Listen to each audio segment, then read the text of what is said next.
Tragis, 8 kisah paling menyedihkan, di mitologi Yunani. Terkenal diadaptasi ke dalam buku novel dan film, mitologi Yunani adalah kisah dari peradaban Yunani kuno, yang hingga sekarang masih memesona pembaca atau pendengarnya. Apalagi, kalau bukan drama yang melibatkan manusia, dan para dewa serta Dewi Olympus. Tidak jarang, mitologi Yunani menceritakan kisah yang memilukan hati, dari kematian Ikarus akibat keteledorannya, hingga kisah Hercules dan kegilaannya sampai membunuh keluarga kecilnya sendiri. Inilah 8 kisah tragedi, yang menyayat hati, dari mitologi Yunani. Pertama, Ikarus dan Daedalus. Raja Minos dari Kreta menugaskan Daedalus, seorang arsitek ulung dari kota Athena, untuk membangun labirin yang mengurung Minotaur. Akan tetapi, karena dianggap membantu Theseus, Raja Athena sekaligus musuh Raja Minos, membunuh Minotaur, maka Daedalus dan anaknya, Ikarus, dipenjara dalam labirin buatannya sendiri. Mengamati burung-burung di luar jendela mereka, Daedalus terinspirasi membuat sayap untuk dirinya dan putranya menggunakan bulu burung dan lilin. Terbang bebas dari labirin tersebut, Daedalus memperingatkan Ikarus jangan terbang terlalu tinggi atau terlalu dekat dengan laut, dan untuk selalu mengikuti arah Daedalus. Karena senang bisa terbang, Ikarus mengabaikan perintah ayahnya dan terbang lebih tinggi.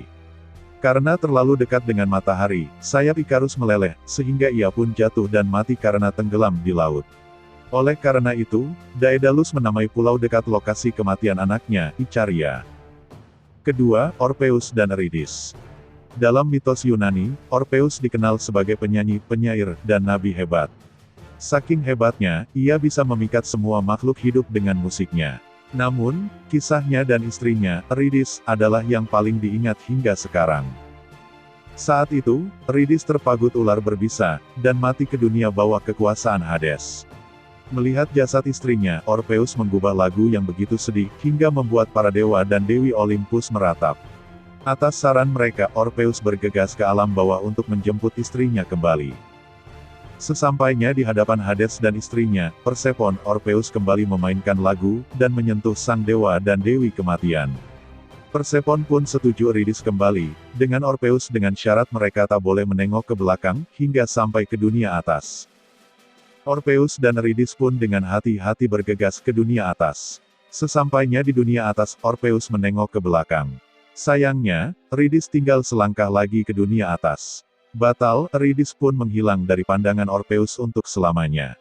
Ketiga, kisah hidup dan cinta, Hephaestus. Alkisah, istri Zeus, Hera, marah karena Zeus terlalu sering berselingkuh dengan manusia dan sedikit berhubungan dengannya. Oleh karena itu, Hera membuat bayinya sendiri. Tetapi, anak tersebut terlahir buruk rupa dan berkaki cacat. Merasa hina, Hera membuang anak tersebut dari Olympus. Dibesarkan oleh para nim, Hephaestus menjadi ahli menempa dan kerajinan tangan.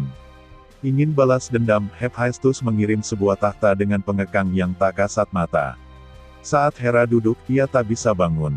Berbagai dewa dan dewi membujuk Hephaestus untuk membebaskan Hera, dan apa katanya? Aku tidak beribu. Akhirnya, dewa panen dan anggur Dionysus membujuk Hephaestus, membuatnya mabuk, sehingga ia setuju untuk datang. Sebelum membebaskan Hera, Hephaestus memiliki syarat, seorang istri. Dan bukan sembarangan, Hephaestus memilih dewi tercantik di Olympus, Aphrodite. Tak ada pilihan lain, Hera pun setuju dan mereka menikah. Tidak bahagia, Aphrodite berselingkuh dengan dewa perang Ares. Hephaestus mengetahui hal ini dari dewa matahari Helios, dan merancang jebakan untuk Aphrodite dan Ares. Hephaestus lalu menyeret kedua pasangan gelap tersebut, untuk dipermalukan di Olympus, lalu ia menceraikan Aphrodite. Keempat, Metis dan kisah lahirnya Athena. Salah satu faktor mengapa Zeus bisa mengalahkan Kronos adalah karena sepupunya, Metis. Ia memberikan ramuan yang membuat Kronos memuntahkan saudara dan saudari Zeus. Jadi, sebelum bertemu Hera, Zeus pun menikahi Metis. Namun, seperti ayahnya Kronos, Zeus mengetahui sebuah ramalan bahwa putra Metis akan ditakdirkan untuk menjadi lebih besar dari ayahnya. Jadi, Zeus menipu Metis untuk berubah jadi lalat lalu menelannya. Yang tak Zeus ketahui, Metis sudah melahirkan, yaitu Athena. Untuk memperlengkapi putrinya, Metis menempa baju zirah dan jubah untuk Athena. Hal tersebut membuat kepala Zeus sakit. Jadi, Hephaestus membantu Zeus dengan membuka tengkorak Zeus. Dari situ, keluarlah Athena yang sudah dewasa, lengkap dengan persenjataannya. Kelima, Zeus dan Semele, kelahiran Dionysus. Seperti yang kita tahu, Zeus tidak puas dengan satu atau dua wanita Yunani. Saat Zeus melihat pendeta wanitanya, Semele, Raja Olympus pun jatuh cinta dan menjalin hubungan terlarang dengannya. Hera pun mengetahui hal tersebut dan marah. Tentu ia berusaha mencelakakan Semele. Jadi, Hera menyamar menjadi seorang wanita tua, dan berteman dengan Semele, yang tengah hamil anak dari Zeus. Saat Semele mengaku bahwa ia tengah memacari Zeus, Hera menanamkan keraguan dalam hatinya, sehingga Semele tidak mempercayai Zeus. Saat bertemu dengan Zeus, Semele pun sinis. Bingung, Zeus bersumpah demi sungai Styx untuk menyenangkan Semele. Ia pun meminta Zeus menunjukkan rupa dewanya. Tak ada seorang manusia pun bisa tahan saat melihat rupa dewa, jadi Zeus memohon agar Semele mengubah permintaannya. Semele bersikukuh dan Zeus pun sadar ia sudah bersumpah. Terpaksa Zeus hanya menyingkapkan sedikit jati dirinya, tidak sepenuhnya jadi dewa. Semele pun terbakar dan binasa. Untungnya, Zeus berhasil menyelamatkan janin Semele, dengan menjahitnya ke pahanya. Janin tersebut tumbuh menjadi Dionysus. Keenam, Echo dan Narcissus. Selain manusia, Zeus pun suka bercinta dengan Nim di belakang Hera. Curiga, Hera pun ingin menjebak Zeus saat bercumbu dengan para Nim.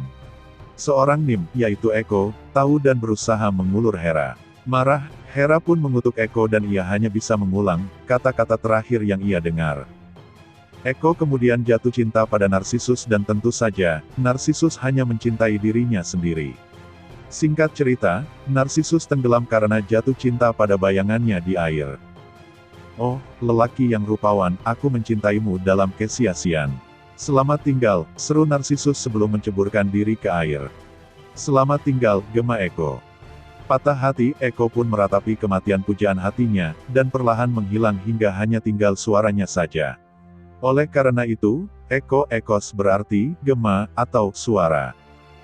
Ketujuh, Eos, Titonus, dan keabadian. Alkisah, Dewi Fajar Eos mencintai Pangeran Troya, Titonus, dan menginginkannya sebagai suaminya. Saking cintanya ia pada Titonus, Eos meminta pada Zeus untuk memberikan pada Titonus keabadian. Zeus pun mengabulkan. Sayangnya, Eos lupa satu hal, awet muda. Titonus pun abadi dan tidak bisa mati. Akan tetapi, saat usianya bertambah tua, fisik Titonus pun juga terus menua tidak seperti dulu. Tidak tega melihat kekasihnya, Eos pun mengubah Titonus menjadi seekor tonggeret. Setiap suara tonggeret adalah jeritan Titonus untuk bisa segera mati saja. Kedelapan, Hercules dan Megara. Semua bermula dari hubungan terlarang Zeus dengan manusia Alkmen yang diketahui Hera. Zeus pun bersumpah bahwa anak pertama Alkmen diharapkan Hercules akan menjadi raja. Hera pun berusaha untuk memperlambat persalinan Alkmen hingga Hercules lahir kedua. Sejak itu, Hera terus berusaha mengganggu Hercules. Megara adalah putri dari Kreon, Raja Tebes. Saat Hercules atau Herakles ikut membantu Raja Kreon melindungi negerinya, ia pun memberikan Megara untuk dipersunting Hercules. Bersama, mereka bahagia dan beranak pinak. Tidak ingin melihat Hercules bahagia, Hera mengganggu pikiran Hercules, membuatnya gelap mata, lalu membunuh Megara dan anak-anak mereka.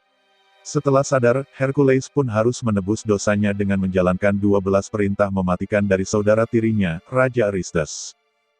Itulah 8 kisah menyedihkan dan menyayat hati dari mitologi Yunani.